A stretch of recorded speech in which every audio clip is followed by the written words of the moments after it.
Muy buenas tardes, buenos días, buenas noches, estimadas y estimados auditores de El Bueno, el Malo y el Feo, dando inicio a su sexta temporada.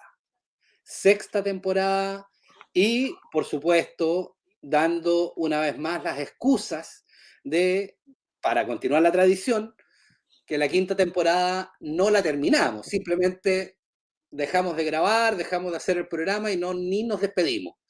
Pero eso ha sido la tradición y la gente que nos sigue está acostumbrada, así que nada.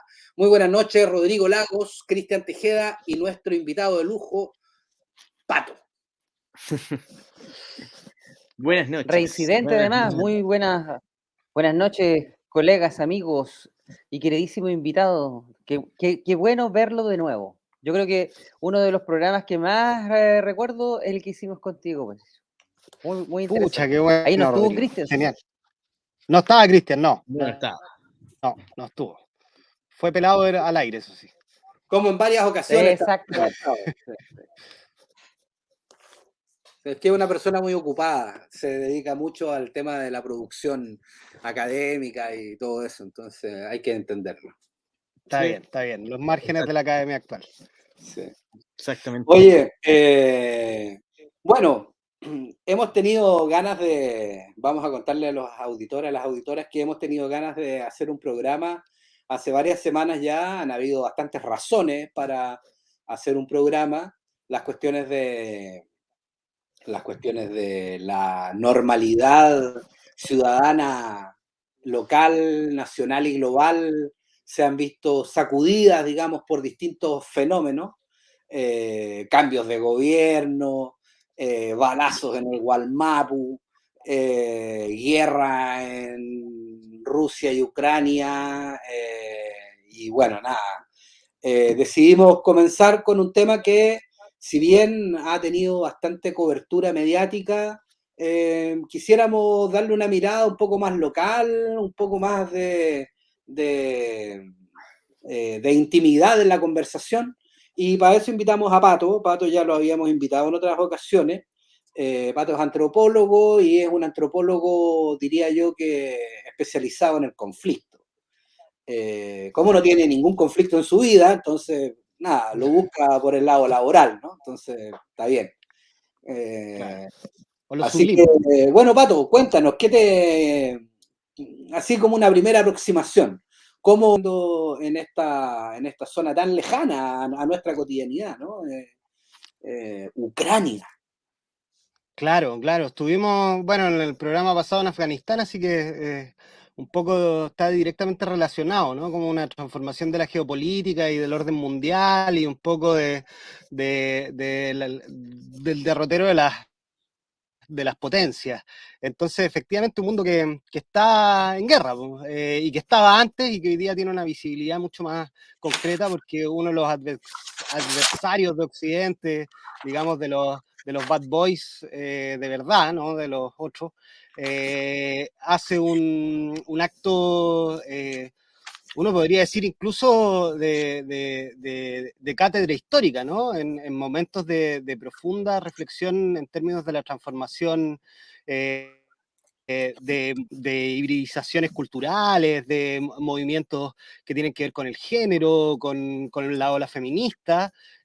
Rusia hace una guerra que podría describirse bajo los parámetros de Clausewitz, de los momentos iniciales del estudio de las guerras combinadas, pero no. O sea, hace quizás la foto histórica más precisa, ¿no? Una guerra tradicional, pero no. O sea, efectivamente hasta los mismos principios clausewitzianos de la dirección, la fuerza principal, la dirección principal se cambia abriendo múltiples frentes en una acción que iba a ser rápida y que es una locura en términos logísticos, ¿no? O sea, lo que vimos en Ucrania también es un momento de la técnica, un momento de la dinámica del transporte, de la capacidad de manejar información de manera simultánea, que mover logísticamente múltiples divisiones de ejército, con fuerzas combinadas de aire, tierra, agua, en múltiples frentes. Entonces, es realmente una locura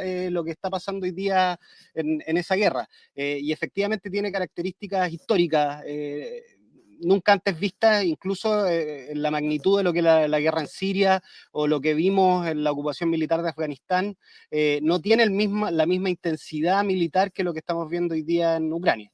Y ese quizás es el notición, ¿no? Las guerras continúan, el poder atómico sigue siendo importante, la infantería y los medios blindados siguen siendo trascendentes y las posibilidades de resistir a órdenes hegemónicos desde lo militar también se dan con armamentos modernos, ultra tecnologizados, pero también con Molotov. Entonces es una foto bien especial del momento histórico. Y yo creo que eso es como lo primero que decir, ¿no? Nos hemos sentido, particularmente en Chile, bien testigos de la historia, ¿no? Bien sujetos de la historia, cosa que no nos había pasado como generación mucho, por decirlo de alguna forma. Uno siempre puede decir que sí, pero efectivamente esto es presenciar un tipo de guerra que es una guerra que va a dar cuenta de un encuadre de las guerras de aquí a 20, 30 años, ¿no? Hasta que la inteligencia artificial empieza a aparecer efectivamente sobre el campo de batalla.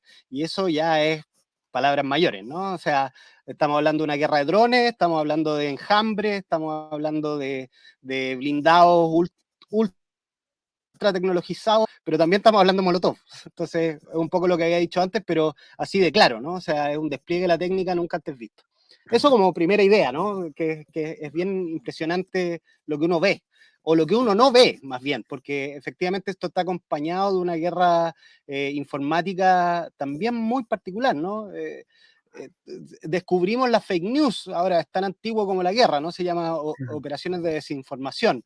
Claro. Y las operaciones de desinformación tienen hoy día más visibilidad que nunca, y quizás eso es lo más interesante también, cómo las narrativas son constitutivas de los conflictos con mucha mayor fuerza y con mayor claridad, da la capacidad de repetición de la información que tenemos inmediata y simultáneo a los hechos. Entonces, eso también es una locura, ¿no? Las posibilidades de la desinformación, que lo habíamos visto con Trump, lo habíamos visto antes en otros contubernios políticos estratégicos, pero que hoy día tiene en la guerra una visibilidad bastante más concreta. La niebla de la guerra es una cosa que hace que los cambios históricos sean más profundos, ¿no? O sea, se sirve del arte y de la ciencia, diría Clausewitz, todo conflicto que oponga la fuerza contra la fuerza.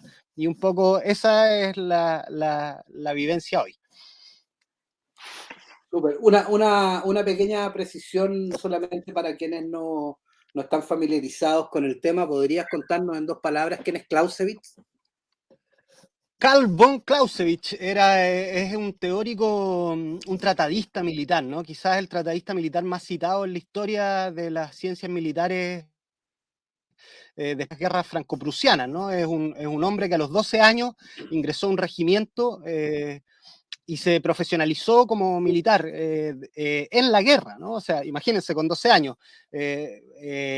Y que era más bien, quizás su principal característica, que era más del perraje, ¿no? O sea, en ese tiempo la guerra la hacían los oligarcas, la hacían no oligarcas, los aristócratas, ¿no? La gente que tenía la sangre para poder dirigir los ejércitos. Y este caballero, que venía un poco ahí hijo de un funcionario público, de una nueva capa social, empieza a vivir las guerras napoleónicas, empieza a vivir la confrontación del Imperio Prusiano y empieza a pelear esas guerras. Y efectivamente, después de esa experiencia, empieza a escribir. Tiene una serie, su vida es fascinante en términos de la biografía. Se casa con una mujer de la aristocracia, aparte de la corte, y por lo tanto tiene acceso a otras discusiones, pero al mismo tiempo empieza a apoyar a los prusianos, directamente él, cosa que no gusta mucho en su bando, y entonces lo mandan a una academia de guerra lejos, después de uno de los conflictos, y ahí relegado de alguna forma en una quinta línea de donde están pasando las cosas, se dedica a escribir. Y porque se dedica a escribir, tenemos los tratados militares más importantes o que modelan el siglo XX. Particularmente el ejército chileno es uno de los más modelados, ¿no? Una suerte de prusianización del ejército que se da a principios de siglo. Esa es toda una historia pues media fake, pero efectivamente hay, ¿no? Un general alemán, prusiano, que se llama Körner, Emil Körner, que es el encargado de traer la doctrina clausewitziana de los ejércitos de maniobras, ¿no? Por decirlo de alguna forma, inventa conceptos, ¿no? La maniobra, el teatro de operaciones, las nociones de fuerza, mete en la lógica militar las emociones, en una triada donde estaban las fuerzas, donde estaba el ejército, mete en la triada al pueblo, a la gente, a la voluntad de las personas, a las emociones, ¿no? Entonces, hace transformaciones que son trascendentales para hablar que la guerra es un caos, ¿no? Y que está planteada desde la incertidumbre. Cosa que era muy extraña para esa época y que incluso hoy día sigue siéndola, ¿no? Estados Unidos cree que puede calcular las variables en la guerra, o durante mucho tiempo lo creyó. Clausewitz hace siglos dice que no se puede, ¿no? Que la característica principal de la guerra es la incertidumbre y el caos. Y un poco porque esa es la alma humana, ¿no? Habla filosóficamente, habla de la condición del ser humano. Y eso es Clausewitz, ¿no? Es el gran referente bajo un concepto que a los norteamericanos después les gusta mucho, que se llama centro de gravedad, ¿no? Que todo conflicto bélico tiene al menos 4 objetivos, ¿no? Que es la destrucción del enemigo, la toma del territorio. La toma del territorio se hace a través de minar su centro de gravedad, es decir, el lugar donde viene toda su fuerza, y eliminar su voluntad, ¿no? O sea, hay algo que tiene que ver con una suerte como de sociología de la lectura de la guerra, que es cómo tú eliminas la voluntad de un pueblo de oponerse a otro mediante la fuerza. Entonces ahí, bueno, vienen múltiples discusiones, ¿no? Pero es el gran teórico de los grandes conceptos militares que se ocupan hoy día. Si ustedes escuchan cómo los oficiales de la Academia de Guerra narran en la prensa abierta el conflicto de Ucrania, van a escuchar fundamentalmente una clase de Clausewitz y de todos los conceptos que Clausewitz inventó. Y eso, bueno, es parte de los análisis militares, no solamente el ejército chileno, los españoles, gran parte, ¿no? Quizás los norteamericanos son los únicos que tuvieron principales diferencias, pero terminaron asumiendo igual durante los 60 y un poco vinculados antes de la guerra contra insurgencia, pero con la guerra contra insurgencia, ciertos conceptos clausewitzianos. Entonces, es el gran referente, ¿no? de lo que es una guerra. Así se llama su libro, que además no le puso él el nombre. Su señora después tomó todos los artículos y los metió en un mismo libro y se dedicó a decir que eran buenas obras, ¿no? Él ya se había muerto. Se muere de cólera. Nunca queda claro de qué se muere. Sí, sí. Pero es que además está en los extramuros, es un personaje medio maldito, tiene como un halo dramático, ¿no? Entonces, bueno, ese es Clausewitz, ¿no? Nada menos que el principal teórico militar de la guerra. Súper, muchas gracias por el dato. Muchachos, ¿qué les parece esta primera aproximación que hace Pato al conflicto? El mayor despliegue tecnológico en las guerras contemporáneas, acompañado de una guerra, de una guerra informática sin precedentes. ¿Qué tal? ¿Cómo les quedó el ojo? Oye, ahí...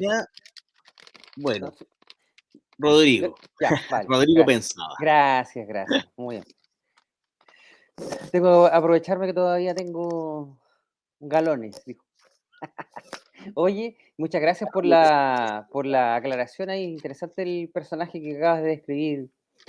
Oye, una de las cosas que creo que más ha generado esta experiencia de guerra es un poco la disponibilidad de construcción de un escenario más difuso del habitual. ¿En qué sentido?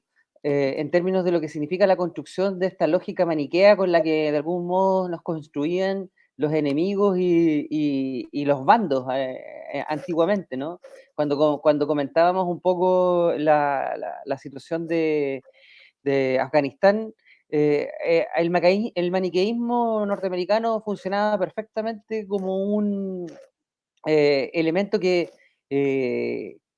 clarificaba, por decirlo de alguna manera, y eso entre comillas, a quién era el real enemigo. pero hoy día creo que con las posibilidades que uno tiene de ir consultando fuentes diversas, sencillamente lo hace un poco más difícil. No quiero decir que no sea efectivo, porque creo que todavía lo sigue siendo. De alguna manera, incluso el otro día alguien señalaba de que justo en Netflix bajaron un documental de Oliver Stone que habla sobre justamente un tema en Ucrania, que es justamente uno que problematizaba de manera menos comprometida con uno de los bandos la situación que estaba incubándose ya hace un par de años ya. Entonces, no obstante, sí está colgado, como ustedes se imaginarán en el documental por otros lados. Y hay muchas fuentes que están tratando de informar de mejor manera para no para resolver la situación de quién realmente tiene la razón, sino para dar cuenta de que la situación es sumamente compleja. A mí lo que más me ha impresionado, debo reconocer, es esa especie de cultura de la guerra que se plantea en estos contextos, porque uno habitualmente escuchaba conceptos como señores de la guerra, pero más vinculados a temas de Medio Oriente. Y aquí también hay señores de la guerra. Hay mucho poder militar, comillas, en manos de milicias no formales.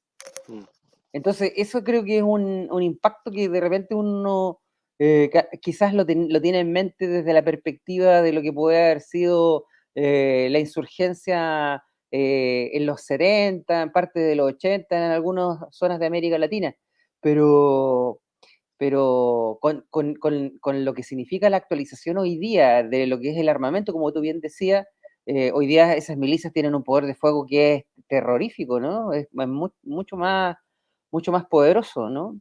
Y creo que también lo que más impacta es que cuando uno veía las primeras imágenes del conflicto, hay cierta comprensión de lo que debía hacerse y hay cierta infraestructura también que la ciudadanía sabía que debía ocupar, porque creo que de alguna manera ellos habían vivido ya ciertas experiencias de guerra que de alguna manera los han moldeado, cosas que a nosotros no nos ha pasado, ¿no? Y creo creo que eso genera como más impresión. Yo creo que igual nuestra candidez al principio de lo que se avisoraba era en la mayoría de los casos de señalar que esto no iba a ocurrir, pero aquí estamos, cumpliendo ya como una semana y cada vez entendiendo más que era hasta inevitable, ¿no? Era inevitable. Eso como para comentar nada más. Como una semana, va casi un mes. Eso, perdón. Sí, sí, porque no vayas a confundir a nuestros auditores, que esto lo teníamos grabado hace... ¿no? Sí, verdad, tienes razón. Estamos a 23 de marzo, 21 horas.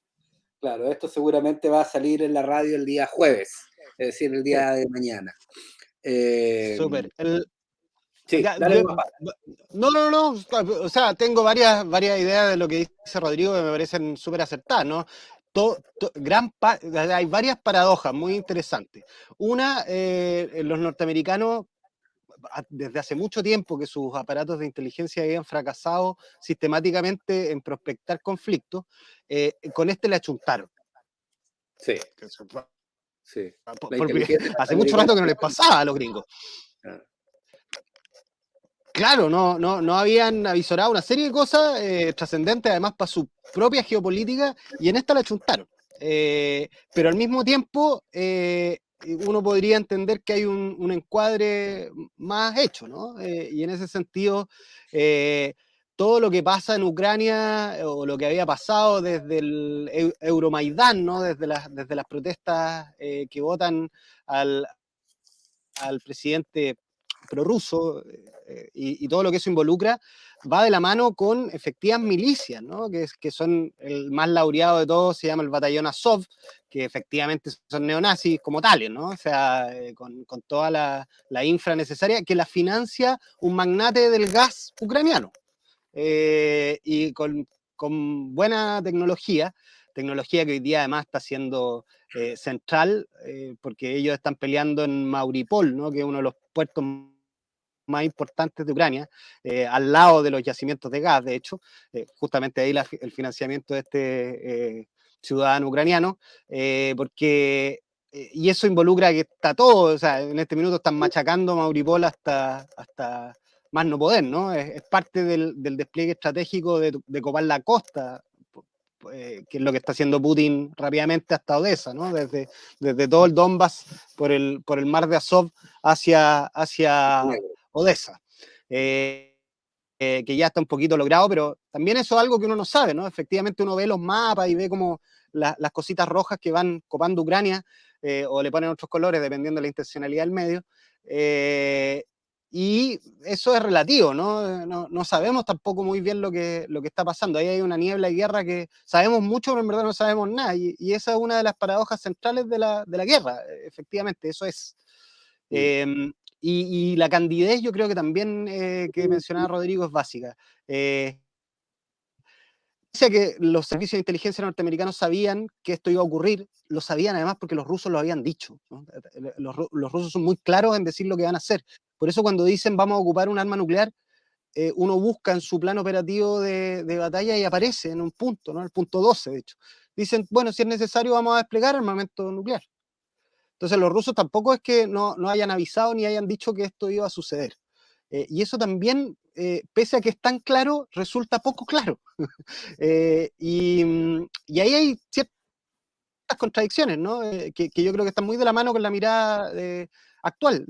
Parece que sabemos lo que nos están diciendo, pero no somos capaces de procesarlo y entenderlo. Y bueno, ahí uno puede meterse en la filosofía o en otros campos no amplios, pero estoy muy de acuerdo con lo que dice Rodrigo. Efectivamente hay candidez, hay una suerte como de sorpresa extraña, y hay personajes que son muy notables, ¿no? Además del batallón Azov o de lo que era el PROV, no sé hablar ucraniano, pero el bloque derecho, que era aquellas milicias que habían ocupado la parte derecha de la plaza de Maidán en Kiev, que también son nacionalistas ucranianos, bastante neonazis, con una historia que es muy particular, ¿no? Ellos, hubieron muchos ucranianos que pelearon, no sé si muchos, pero trascendentes cuando avanzaron los nazis hacia la Unión Soviética. De eso se toma Putin, ¿no? O sea, desde una conciencia histórica muy, muy de la zona. Cuenta una historia que hace mucho sentido. Además de lo ruso, de lo que significa Ucrania para la Unión Soviética, y lo que significó Ucrania para la Unión Soviética y lo que significa Ucrania para los rusos, ¿no? Que es como una suerte de concomitancia étnica muy directa, ¿no? Hay muchos rusos ucranianos rusos, etc. Pero eso no ha significado el plan que tenía Putin, que esto iba a ser relativamente rápido, ¿no? Que es lo que uno podría visorar también. Es difícil plantearlo, los rusos no es que se sorprendan tanto con estas cosas, pero efectivamente hay algo que se planteó tácticamente y que hoy día no funciona. Y eso sí uno podría constatarlo más o menos objetivamente. Cristian, tú querías plantear algo. Sí, no, es que si lo tomas desde el punto de vista, ¿no es cierto?, de la novedad, ¿no es cierto?, lo que nos plantea de alguna manera el Pato también a lo mejor tiene un grado de sorpresa, ¿no? O sea, es como estamos en un momento en el cual, ¿no es cierto?, la guerra ha traspasado una frontera, ¿no es cierto?, que a lo mejor no hemos visto, que no hemos avisorado, y es una, ¿no es cierto?, a personas que estudian es algo que le podría le podría interesar de muy buena manera, ¿no? Pero a gente que medianamente, ¿no es cierto?, conoce lo que está sucediendo allá, podría llamarle la atención, ¿no? ¿Y de qué se trata esto, no? ¿De qué se trata esta novedad que nos plantea Pato con respecto a la guerra, no? Y pienso, ¿no es cierto?, y me sugiere esto lo siguiente, ¿no será en alguna medida que tampoco nosotros, ¿no es cierto?, esta novedad no la podemos digerir tanto porque está ocurriendo, ¿no es cierto?, en un flanco o en un lugar que a lo mejor no es ignoto en alguna medida, ¿no? Es un conflicto que está, ¿no es cierto?, en cierto lugar cuya cultura, cuyas formas, ¿no es cierto?, tampoco entendemos, ¿no? Entonces, no puede haber detrás de esto, porque si nosotros hablamos de los yanquis, imaginamos, comprendemos una metodología, comprendemos también, ¿no es cierto?, una forma de ir a la guerra, ¿no es cierto?, que podemos decir en alguna medida, como tú has dicho, ha fracasado, ¿no es cierto?, ciertas formas hasta este momento, pero ahora le han achuntado, ¿no? Pero en alguna medida, ¿no es cierto?, también la novedad que nos planteas no tiene que ver con un cierto desconocimiento de las estrategias y cómo se está llevando la guerra a cabo, ¿no es cierto?, desde un punto de vista ya no occidental, sino desde un punto de vista, ¿no es cierto?, que está fuera del alcance de lo que nosotros vemos. De hecho, las campañas de desinformación también pasan por esto, o sea, es como, de repente apareció un demonio, ¿no es cierto?, que se llamaba Putin y que está, ¿no es cierto?, está sucediendo algo terrible, ¿no? O sea, todos los medios occidentales, tú vas a ver el fútbol, que es algo bastante cotidiano, y aparece, ¿no es cierto?, la liga, no a la invasión, no a la invasión, y todos están contra la invasión, y uno huele, ¿no es cierto?, esta suerte de como de malestar, ¿no? Claro, no a la invasión, pero ya, vayan a Palestina, ¿no es cierto? ¿Qué hicieron contra lo que está sucediendo, ¿no es cierto?, en Palestina, ¿no? Entonces, se huele algo, ¿no es cierto?, desde el punto de vista occidental que está podrido, pero también hay algo que no se logra ver, y yo creo que tiene que ver con lo que tú estás diciendo, ¿no? Esto que no se logra ver tiene que ver a lo mejor con modalidades, a lo mejor sí la tecnología, pero también apegado, ¿no es cierto?, a un modo de entender la guerra que puede ser distinto, a un modo también de entender, ¿no es cierto?, de entender culturalmente, ¿no es cierto?, qué significa la guerra y el significado que tiene todo esto en una región que muchas veces no es lejana en sus modos culturales, en su modo de comprender incluso la vida cotidiana, ¿no? O sea, no sé qué te parece, si es muy enredado lo que te estoy planteando, pero a mí me genera, ¿no es cierto?, esto, algunas inquietudes, ¿no? O sea, me parece de todas maneras, yo siento que además somos un país que la geopolítica le resulta algo muy extraño, siendo además geopolíticamente muy, Claro, muy importante. Y es además por resabios de lo que fue la dictadura un tema fundamentalmente de militares, de milicos, ¿no? Así como, no de militares, sino de milicos. Y que con toda la carga que eso tiene. Y la geopolítica es política, ¿no? O sea, a propósito de Klaus. ¿no? La guerra es la expresión de la política por otros medios. Y es un poco la extensión, ¿no? Entonces, claro, estamos enfrentándonos a un mundo político, ¿no? Y yo creo como país profundamente, todo lo que pasa en la convención, no sé, estamos, parece que esto es lo más parecido a la política, que es tener que enfrentarse a las dinámicas del poder, a la forma en que se construye efectivamente hegemonía o no. O sea, son una serie de conceptos que, por ejemplo, en toda la paz europea, también les pegan la cara, ¿no? Los europeos tienen unos ejércitos, dice un general francés, después de la parada militar, dice, nuestro ejército es muy bonito, ¿no? Ahí Martín podría decirlo en francés, dice, muy, muy bonito, pero no sé si podrían aguantar más de una semana en una guerra de verdad. Très, Y lo très dice, claro, Pepe Jolie.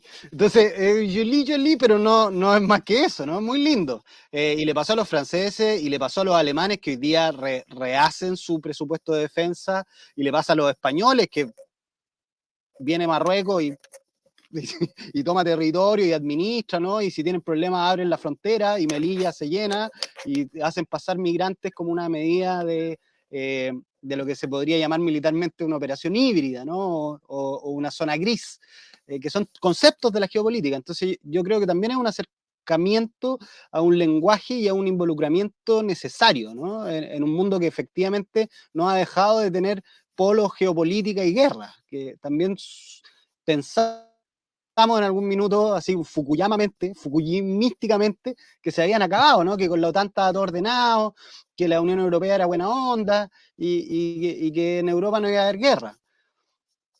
Y ya vemos, ¿no? O sea, Sí, yo creo que ahí hay también un poco de... Oye, y que podía existir la neutralidad de algunos países, ¿no? claro, sí, que hay cierta gente que todos somos suizos, ¿no? Que no, todos podemos ser suizas. no sé si me dejas meter un momento la cuchara, Martín, porque ibas a hablar, te lo pido. Sí. Y es que, porque también te hablaba esto, ¿no es cierto?, para ser un poco más directo, ¿no? Con respecto a lo que te planteaba. Yo quería sonsacarte algo y creo que te lo sonsaqué a media, ¿no? Lo que pasa, y acá voy a ser más breve, y Rodrigo lo recordará, en alguna lectura que tuvimos, ¿no es cierto?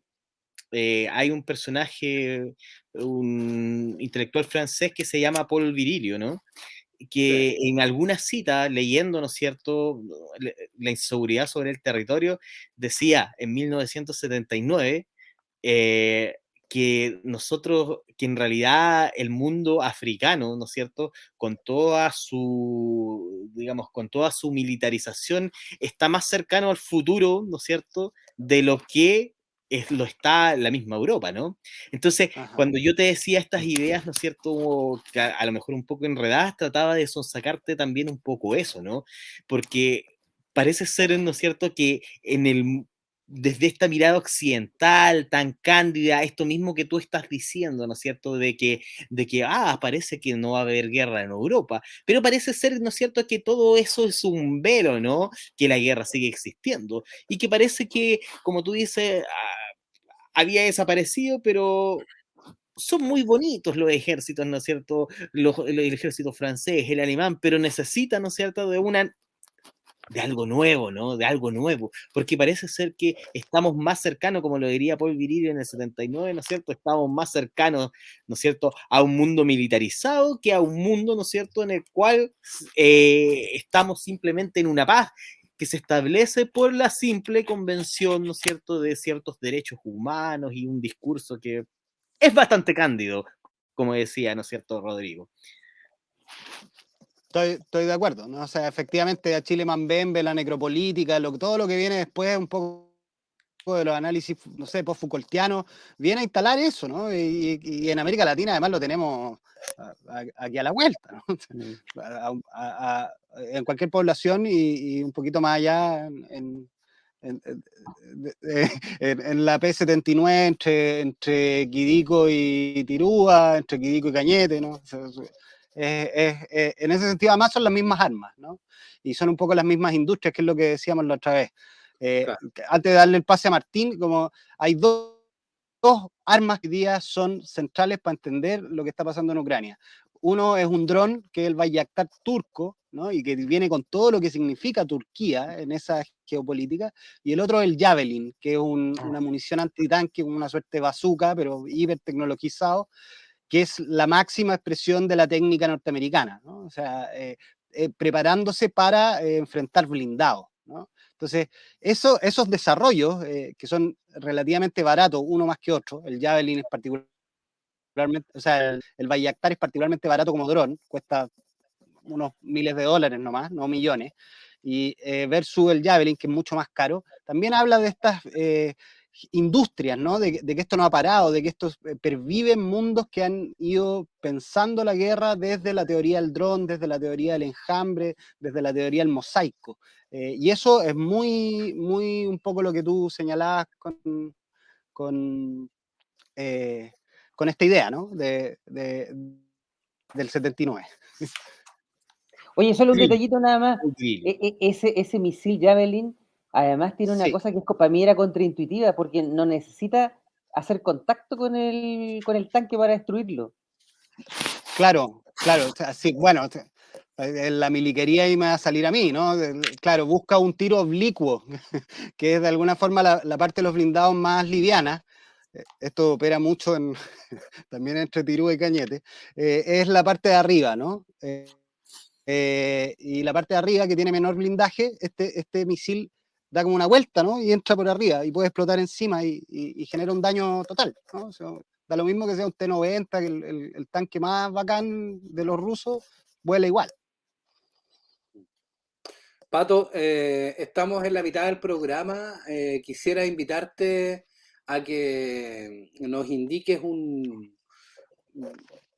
corte musical un poco para bajar de esta adrenalina a la que nos convoca la temática.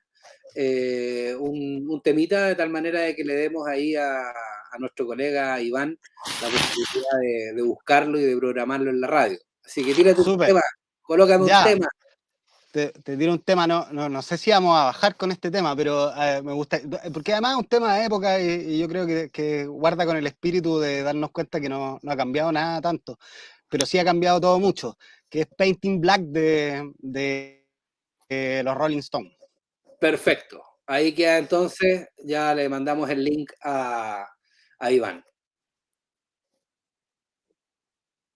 Volvimos. No baja mucho el tema, pero bueno, ¿qué le vamos a hacer? Oye, Pato, bueno, estamos hablando sobre conflictos, estamos con Rodrigo, con Cristian y con nuestro amigo antropólogo Pato Álvarez, que está acá, y él nos está un poco ilustrando desde su mirada como antropólogo del conflicto, la mirada que podríamos tener a propósito de lo que está pasando en Ucrania, en el conflicto, ¿no es cierto?, con Rusia. Varias cosas me quedan dando vueltas después de las intervenciones que ustedes han hecho. Lo primero, respecto de esta cuestión de la paz europea de la que hablábamos, esta cosa parece como que viene a sacudir una cierta inercia pacífica que venía dándose en Europa, al menos desde el desmembramiento de Yugoslavia, ¿no? Es decir, estamos hablando por lo menos, ¿qué? 20 años o un poco más, ¿no? Venía por ahí una cierta... Y es fácil acostumbrarse a la paz cuando tiene situaciones de alto consumo, de buen estándar de vida, digamos, decir, bueno, todo el mundo se acostumbra a la comodidad, ¿no? Sin embargo, pareciera que este acostumbramiento no necesariamente es una costumbre, es un poco hipócrita realmente, porque presencia europea ha habido en todos los conflictos que se han estado desarrollando en los últimos años. Es decir, parte del ejército español, del ejército francés, han estado metidos en Siria, estuvieron apoyando las acciones norteamericanas en Afganistán, han estado metidos en distintos lugares del orbe donde hay algún tipo de conflicto. Por lo tanto, claro, paz, pero paz dentro de Europa, ¿no? Es decir, los ejércitos de alguna manera también han estado vinculados a otras cuestiones. Ahora, lo que a mí me pasa con esta cuestión es que de alguna manera, si uno mira, yo por razones de estudio me tocó en el pregrado hacerme cargo del análisis de una película de Sergei Eisenstein, que es Iván el Terrible. Y analicé con harta meticulosidad esos dos volúmenes y me fui un poco como a la historia de Rusia, ¿no? A ver cómo es que evitó la producción cinematográfica de Eisenstein, desde Alejandro Nevsky, con sus esfuerzos de unificación, hasta el mismo Iván, como también en un segundo intento de unificación, luego la unificación a propósito de la URSS, ¿no? Esta consolidación territorial, geopolítica que se arma como pacto después de la Segunda Guerra Mundial.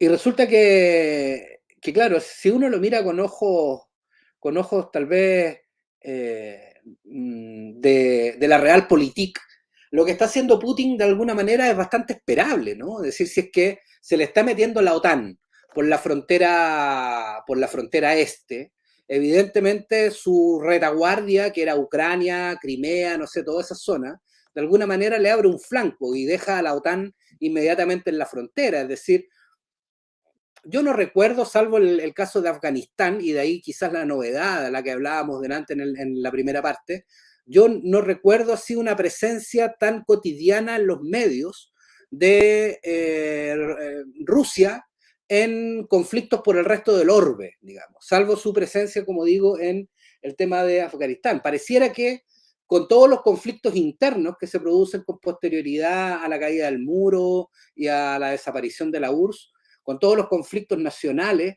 ya era suficiente. Y esta es la primera vez como que Putin aparece como una especie de agresor, ¿no? Agresor del mundo, agresor de otra parte, ¿no? Que no es Rusia.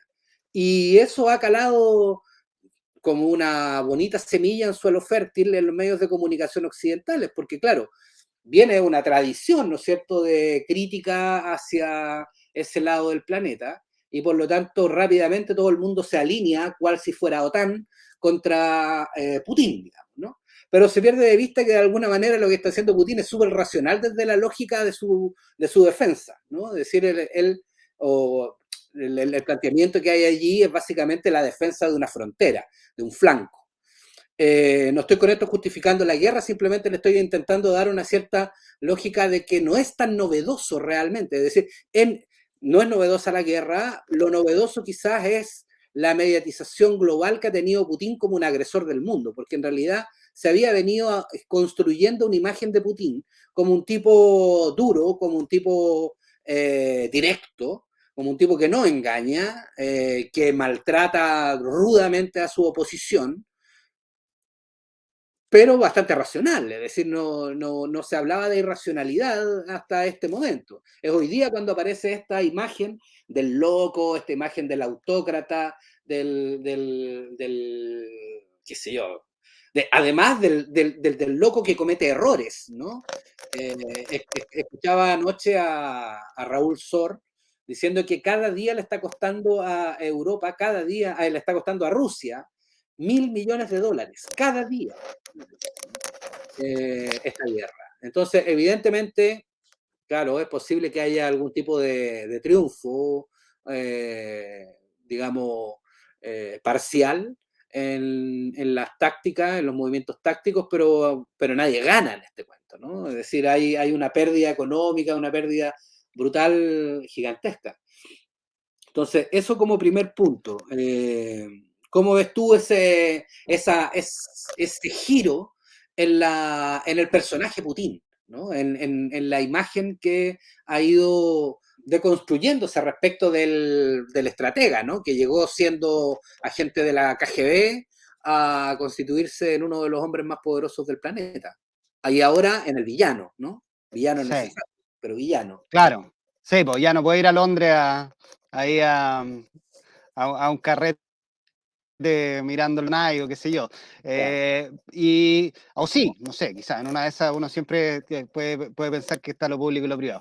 Pero efectivamente yo creo que hay un primer punto que tú tocáis, Martín, que es interesante, ¿no? O sea, están muriendo blancos, ¿no? Blancos rubios europeos, cosa que inmediatamente se hace más trendy y tiene una visibilidad totalmente distinta. Que mueran en Malí o en Sudán del Sur o en Yemen, con las cantidades de muertos que tenían y con la catástrofe humanitaria que hay en Yemen, por ejemplo, donde Claro. la principal arma de guerra es la hambruna, ¿no? Parecía no importar mucho, ¿no? Y eso tiene que ver con el framing, con el encuadre, lo que significa la guerra y lo que vamos entendiendo occidentalmente como eso. Y efectivamente, claro, si tú matas negros, y lo voy a decir así deshieladamente, o tú matas, no sé, yemeníes, puedes no convertirte propiamente en un villano, pero si tú empiezas efectivamente a matar blancos, ya la cosa es distinta. Habías empezado, ¿no? Antes en Georgia, donde tuviste un fracaso gigante, pero, o sea, ya Putin había tenido un fracaso militar importante en Georgia que se transformó en una victoria, pero efectivamente militarmente no fue una operación que estuvo bien hecha. En Chechenia le pasó lo mismo, ¿no? En Chechenia tuvo que destruir completamente Grozny, completamente, ¿sí? A nivel de Stalingrado, ¿no? O sea, no quedó piedra sobre piedra. Y ahí tenemos todo lo que ha pasado con los chechenos, que hoy día son amigos con Putin, un personaje, los chechenos son personajes que dan pa' novela, ¿no? O sea, como a propósito de los malos, ¿no? Como dibujamos la maldad de Occidente, yo creo que no hay nada más malo en Occidente que un talibán y al lado un checheno, que además están medio emparentados casi por la barba larga y el Islam. Y después tuvimos otra guerra, ¿no? La del Nagorno-Karabaj, ¿no? Que fue entre Azerbaiyán y Armenia. Y tampoco, ¿no? Y eso pasó hace poquito. Y ahí también hubo un planteamiento militar que no fue particularmente exitoso de los rusos. Efectivamente, habían antecedentes, un poco lo que decía Cristian, desde los campos de estudio que ya lo tenían medio visto. Y la visibilización de Putin como el agresor ya estaba un poquito clara, ¿no? Pero efectivamente hoy día hay un encuadre que es distinto, ¿no? Porque ahora está matando niños blancos, queribles, ¿no? Entrañables y cándidos, ¿no? Y eso, bueno, entra por muchas dimensiones, pero es lo inaudito, ¿no? ¿Qué es lo inaudito en las guerras hoy día? Y lo inaudito es matar europeos. Ahora tiene un cotejo geopolítico, ¿no? Siempre se ha planteado que quien domine la zona centroeuropea hacia Eurasia, o sea, quien domine esa parte del mundo, justamente Ucrania, es el que va a dominar el mundo, ¿no? Y por eso siempre ha sido un espacio en una teoría geopolítica muy antigua, pero que no ha dejado de estar presente, porque tiene ciertas lógicas, sobre todo el control marítimo. Y sabemos que la gran parte del desarrollo neoliberal tiene que ver con el control de las vías marítimas. No necesariamente con los aviones, no necesariamente con lo terrestre, sino que fundamentalmente con lo marítimo. Y ahí el Mar de Azov, y ahí un poco lo que estamos viendo hoy día, ¿no? Entonces, también tiene un cotejo geopolítico muy concreto, donde la OTAN creía que la tenía más liviana, ¿no? Incluso el primer golpe de Putin fue Crimea, ¿no? El 2014, fue muy concretito, o sea, aquí no. Aquí no, y yo le puedo dejar el paso del estrecho de Kerch un poquito y pueden solo las naves de la OTAN instalarse en Odessa. Y ahora ya ni siquiera, ¿no? O sea, se retrocede las posibilidades europeas de despliegue militar. Entonces, claro, Putin es un antagonista geopolítico muy claro. Y bueno, y hoy día operan otros también, ¿no? Quien le va a comprar el petróleo a Putin hoy día son los India, ¿no? Y ahí nos metemos en una dimensión que si ya ni imaginamos lo ruso, digamos que tenemos ciertas características desde la cultura clásica, Shostakovich, qué sé yo, digamos, Tolstoy, los clásicos, ya con los indios no tenemos ninguna posibilidad de hacernos de lo que significa una geopolítica ahí. Salvo Y China, claro, que algunos, Y la, ¿no? y la caricatura de Gandhi, pues. Y Gandhi, claro, y Gandhi como la candidez hecha dirigente, ¿no? Que nos pasa también con todo el resto del mundo, ¿no? De África también, como Mandela, una suerte como de padre Hurtado de la paz mundial. Que no, o sea, sabemos históricamente que no, tenemos la claridad en términos de la geopolítica que no fue así. Pero claro, nos enfrentamos un poco, es un espejo bien interesante. Yo creo que Putin hace eso, hace entrar en claridad de las dinámicas del poder para Occidente, porque él no tiene problema en ejercerlo, ¿no? ¿Y de qué sirve el poder si no se ejerce? Claro. Bueno, Qué bueno que me lo recuerdas. A mí me gustó mucho, dentro de los analistas que he escuchado, de hecho no sé si volverá a estar, ¿no? Gabriel Gaspar, no sé si claro. lo Sí, claro. De todas las, no voy a decir imbecilidades, pues ya lo dije, así que... Pero en todo lo que se escucha, ¿no es cierto? Y en las caricaturas que se hacen a propósito de Putin y este demonio, la figura de Gabriel Gaspar, cuando lo escuché, ¿no es cierto?, en CNN, fue como notable. ¿Y por qué fue notable?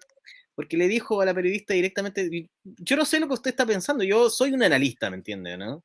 Y como analista le digo lo siguiente, cualquier país, ¿no es cierto?, esta vez Rusia, como Estados Unidos, como país X, lo que está buscando, ¿no es cierto?, es cuidar sus fronteras y cuidar su seguridad. Entonces, que venga, ¿no es cierto?, a Occidente a decir ahora, ¿no es cierto?, que o no Occidente, sino las caricaturas que se hacen en los medios de comunicación occidentales sobre una especie de demonio, ha ocurrido siempre ha ocurrido, ¿no es cierto? Cuidan sus fronteras. ¿Qué quieres que haga, ¿no es cierto, Rusia? Esta vez lo digo yo, ¿no, Gabriel Gaspar, ¿no? ¿Qué quieren que hagan? Que por una candidez, ¿no es cierto?, occidental, de lo que tú estás diciendo, no matemos blancos, rubios, ¿no es cierto?, no defienda sus fronteras, que es lo que ha hecho Occidente siempre, ¿no es cierto?, para constituirse también dentro de una hegemonía política, social, cultural, que podríamos decir que está en un cierto declive. ¿Qué va a hacer Rusia, no? O sea, y más encima se dice que entró en el momento justo, ¿no? Porque ¿cuáles son, no es cierto, las medidas que Estados Unidos, el gran poderoso, pudo poner ahí en la mesa, ¿no? O sea, como muchos analistas dijeron, son medidas que, ahí está, ahí está. Son a lo mejor medidas a largo plazo, pero en cualquier momento puede que Rusia, pero está defendiendo sus fronteras, está haciendo lo que cualquier país haría, dice Gabriel Gaspar, y en ese sentido, ¿no es cierto?, lo puso en una cierta de balanza de no me vengan con estos cuentos de moralina, ¿no? Y me ha agradado mucho lo que dijo. Oye, y quizás a propósito de lo que tú dices, Cristian, uno podría señalar este movimiento también en un símil inverso, es como el intento de colocar misiles en Cuba, po. De alguna manera era obvio lo que iba a ocurrir, ¿no? Sí, o sea, y la guerra obedece a verdades geopolíticas, pero también, y volviendo a Clausewitz, que inició a un perfil, ¿no? A un perfil sociocultural, a un tipo sujeto, a un tipo subjetividad. Y efectivamente pareciese que nosotros teníamos el monopolio de lo que era la subjetividad. Y eso efectivamente siempre se contradice y se cae, ¿no? Yo, yo quería hacer una vuelta un poco también a raíz de lo que decía Cristian, pero hay ciertas vivencias que son como que tuvimos en el último tiempo que hoy día pueden quebrarse después de esta guerra. No va conectado, y estoy estirando el argumento, pero que el 18 de octubre nosotros hayamos tenido un estado de sitio donde el ejército chileno salió y si bien infringió severos y sistemáticos daños y atropellos a los derechos humanos y la cantidad de mutilados que tenemos, efectivamente no salió como usualmente salía. Y eso es algo muy extraño, ¿no? Porque el ejército chileno había enfrentado esto antes, y lo había enfrentado con cientos de muertos en las calles, ¿no? La huelga de la carne, la protesta de la chaucha. Sí. Tenemos antecedentes varios, ¿no? De centenas de muertos en las calles, del abrir fuego. Y en Chile vivimos un proceso que no fue así, independiente de que la mutilación sirve, que tiene un uso policial y todo. Sí. A mi juicio eso tiene una explicación jurídica. Es decir, no actuaron como actuaron en dictadura, porque post dictadura los únicos presos que hubo fueron militares. Entonces, la militaridad, digamos, quedó de algún modo dañada con el cómo tuvo que pagar los costos respecto de todo lo demás, porque los civiles que estaban allí también como responsables no pagaron ni una. Entonces, evidentemente, las confianzas entre el poder militar y el poder político siguen quebradas. Y tengo la impresión de que si la respuesta jurídica después de la vuelta a la democracia el año 90 hubiera sido más benévola con los milicos, probablemente otro gallo hubiera cantado el 18 de octubre. Yo creo que lo que los reprimió no fue tanto una orden política, no fue tanto una toma de conciencia o un cambio de moral respecto de cómo tratar a la ciudadanía, sino que fue básicamente las consecuencias judiciales que hubo después de las violaciones en los años 80. Sí, pues, probable. Oye, yo quería... Estoy de acuerdo, ¿ah? Solo decir que lo que hacen los ejércitos es esto, es la guerra, ¿no? Independiente que la guerra tiene distintas características e intensidades, pero pensar que el aparato ejército hace otra cosa, ¿no?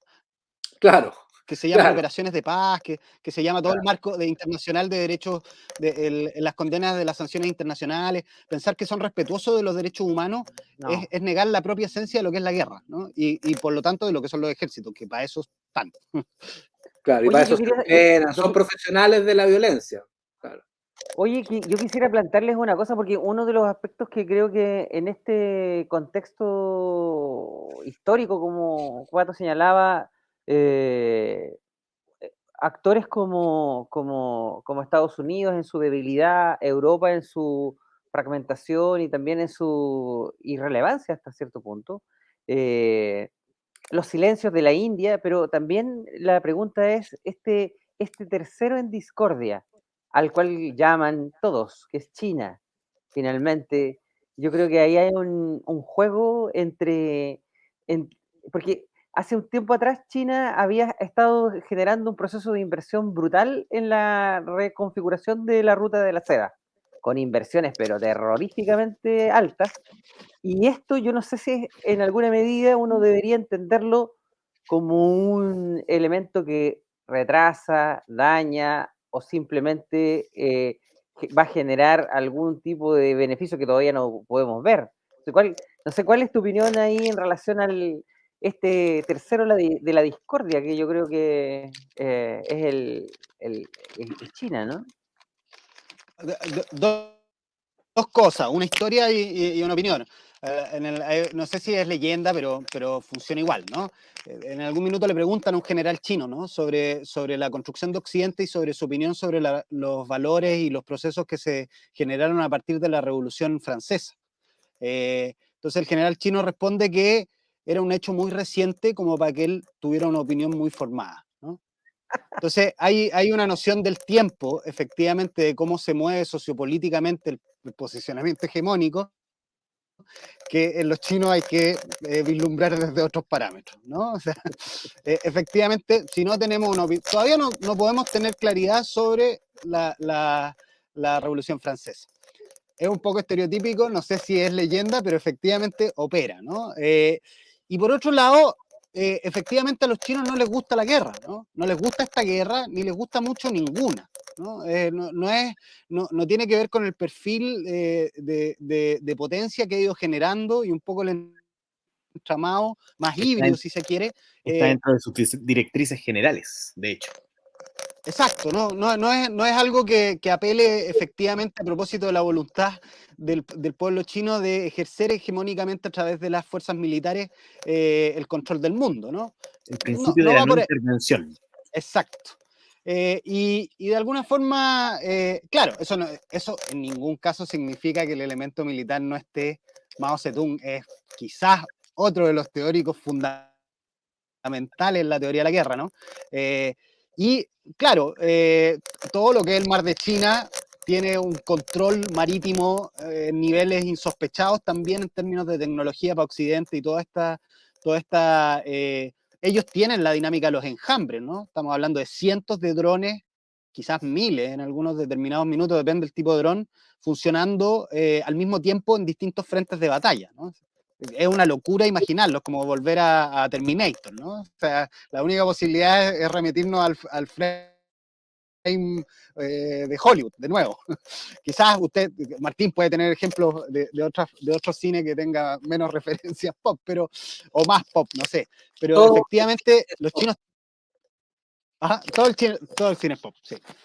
Pero efectivamente los chinos tienen enjambres, ¿no? Y trabajan esa dinámica en el mar de China y está controlado y hay ciertas islas donde efectivamente ellos han puesto su soberanía y no se la toca a nadie y eso tiene que ver con el control de las rutas económicas. Entonces, claro, la solución china va a ser desde ahí, ¿no? Entonces, el involucramiento militar va a estar subyugado a la construcción hegemónica desde lo económico y por lo tanto hay que verlo desde ahí. Y eso ellos han sido claros. Rusia es un buen socio, un socio que les parece cercano. Han tenido diferencias históricas, han tenido, bueno, todo tipo de grandes historias, no todo el siglo XX, pero efectivamente lo van a poner ahí. Y eso es un tipo de diplomacia, un tipo de argumentación y un tipo de discurso que no entra tampoco en los márgenes occidentales. ¿Les interesan los derechos humanos a los chinos? ¿Qué es eso? ¿No? O sea, ¿de qué me están hablando? ¿No? Entonces, efectivamente hay todo un marco conceptual que nosotros hemos construido para explicar las cosas, sobre todo las que están engarzadas con el fenómeno de la guerra, que no tiene cotejo, no tiene vinculación con la estrategia geopolítica de China. Y eso yo creo que es muy angustioso, ¿no? Efectivamente. Nosotros decimos, no entendemos. No, pero es que es más profundo que eso. O sea, la terminología, las nociones de tiempo-espacio, la construcción de los sujetos, no la entendemos. Entonces, ahí hay algo que marea. Tenemos que hacer un programa especial sobre China, porque enviamos con recursos propios del bueno, el malo y el feo a uno de los integrantes a hacerse un especialista en el soft power chino. Y entonces Cristian Tejeda se hizo chinólogo el 2021. Bien. Y por lo tanto él en algún minuto tiene que desplegar toda esa potencia de sabiduría para poder entender un poco más el mundo. Compañeros, Bueno, se nos acaba el tiempo, una ronda más breve y cerramos. No, yo solamente quería asociar a eso que estabas diciendo, ¿no es cierto?, de manera irónica sobre mí, porque me lo pagué con mi dinero, ese diplomado. Tú no pusiste ni un solo peso, Martín Quintana. De hecho, tú nunca pones un peso, solo quieres pesos. Por eso te decimos gitano. Pero bueno, aparte de eso, la cuestión está que precisamente esa era a lo mejor la otra parte que querías sacarte en antes, Pato, ¿no es cierto? O sea, en esta cuestión de no entender, hay realmente un no entender, ¿no? Hay incluso, no me acuerdo el nombre del personaje que escribió el librito, pero hay un personaje que escribió un libro sobre cómo Occidente malentiende, ¿no es cierto?, la mirada, ¿no es cierto?, de Oriente, precisamente porque no entiende, por ejemplo, las dinámicas chinas a propósito de lo privado y lo público, que para nosotros, ¿no es cierto?, son nociones que son como, o sea, es lo privado y lo público. ¿Qué cosa más obvia, ¿no? Y en China eso no es obvio, y yo me imagino que ciertas formas de entender la guerra y ciertas formas de entender, para los rusos también le puedes hacer esa pregunta, ¿no? ¿Qué son los derechos humanos para los rusos, no? Porque las comisiones de derechos humanos de repente hay ciertos, ¿cómo es que se llaman estas? Diplomados, cursos, y te dicen, o sea, donde más se violan los derechos humanos debe ser en Rusia, pero ¿te has preguntado qué significan los derechos humanos en Rusia? ¿Has habitado, ¿no es cierto?, las características, el modus vivendi de un ciudadano ruso?